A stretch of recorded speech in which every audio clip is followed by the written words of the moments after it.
नमस्कार, मी अर्चना सिक्रेट रेसिपीमध्ये तुम्हा सगळ्यांचं स्वागत आहे। आज आपण फालुदा बनवणार आहोत। उन्हाळा म्हटलं की सगळ्यांना काहीतरी थंडगार असं प्यावंसं वाटतं आणि त्यात फालुदा म्हणजे तर सगळ्यांनाच आवडत असतो। तर आज आपण हा फालुदा घरी कसा बनवायचा ते पाहणार आहोत। तर चला सुरुवात करूया फालुदा बनवायला।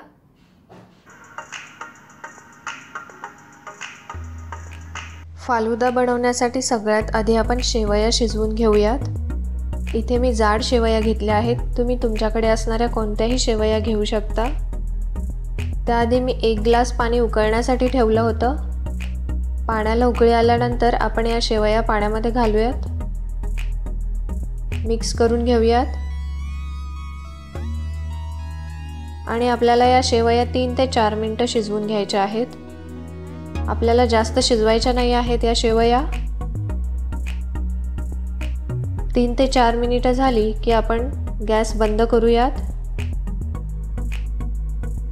आणि आपल्या या शिजवलेल्या शेवया एका स्ट्रेनरमध्ये काढून घेऊयात। त्याच्यावरती थोडंसं थंड पाणी घालूयात, ज्यामुळे आपल्या शेवया जास्त ओव्हरकुक नाही होणार। आणि नंतर या शेवया आपण एका बाउलमध्ये ट्रान्सफर करूयात। तर फालुदा बनवण्यासाठी लागणाऱ्या शेवया आपल्या तयार झाल्या आहेत। त्याच्यानंतर आपल्याला लागणार आहे सब्जा सीड्स। इथे मी 1 चमचा सब्जा सीड्स घेतले आहेत। त्याच्यामध्ये थोडंसं पाणी घालूयात, मिक्स करून याला भिजत ठेवायचं आहे 3 ते 4 मिनिटांसाठी। सब्जा सीड्स तुम्हाला कोणत्याही ग्रोसरी शॉपमध्ये इझिली अवेलेबल होतील। 3 ते 4 मिनिटांनी आपण पाहूयात सब्जा सीड्स पाण्यामध्ये पूर्णपणे सोक झालेले आहेत। तर फालुदा बनवण्यासाठी लागणारे सब्जा सीड्स पण आपले तयार झाले आहेत। त्याच्याशिवाय आपल्याला लागणार आहे 1 कप दूध। हे दूध मी उकळवून थंड करून घेतलं आहे रूम टेम्परेचरला आणि त्याच्यामध्ये 4 चमचे साखर विरघळवून घेतली आहे आणि आता मी त्याच्यामध्ये 2 चमचे रोज सिरप घातलंय।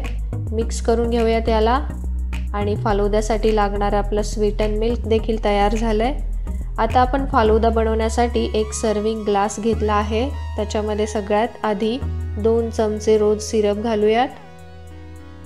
त्याच्यानंतर हे आपले भिजवलेले सब्जा सीड्स आणि नंतर शेवया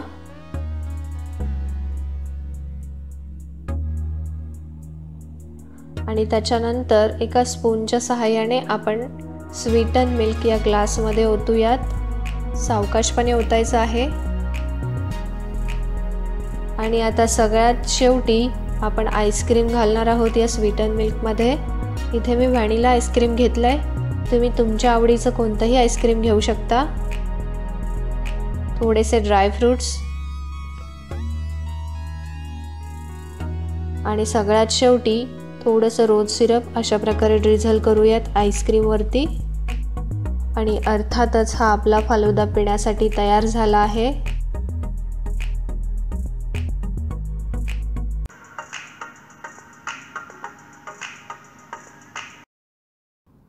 जर तुम्हाला ही माझी रेसिपी आवडली असेल तर नक्की लाईक करा, जास्तीत जास्त लोकांपर्यंत शेअर करा आणि सगळ्यात महत्त्वाचं चॅनलला सबस्क्राइब करा, ज्याच्यामुळे तुम्हाला माझ्या नवीन रेसिपीज पाहायला मिळतील।